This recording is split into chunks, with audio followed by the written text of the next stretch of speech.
తెచ్చి మిమ్మల్ని నమ్మి నువ్వు ఒకటేనాడు 2 లక్షల పైన రుణమాఫీ చేస్తా అని 15,000 రైతు బంధు ఇస్తా అని అన్ని పంటలకు బోనస్ ఇస్తా అని పంటల బీమా తెస్తా అని ఒక్కటన్నా వరంగల్ డిక్లరేషన్లోని ఒక్కటన్నా నువ్వు అమలు చేసినవా రేవంత్ రెడ్డి అని నేను అడుగుతా ఉన్నా.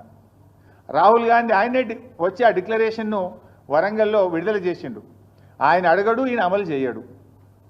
రాహుల్ గాంధీ కూడా బాధ్యత ఉంటుంది కదా, అడగాల్సిన బాధ్యత నీ చేతిలో. రాహుల్ గాంధీ క్రెడిబిలిటీ ఏముంటుంది రేపు? రాహుల్ గాంధీ రేపు వచ్చి ఉపన్యాసం చెప్తాడు, వింటాడా? ఏమని నమ్మాలి? ఏమని చెప్తావు? వరంగల్ ఇచ్చిన హామీ ఒక్కటి అమలు చేయలే అని రాహుల్ గాంధీ ముందుకు క్షమాపణ చెప్పాలి. ఏడాదినర్థం అయింది, ఇంకెంతకాలం మోసం చేస్తారు?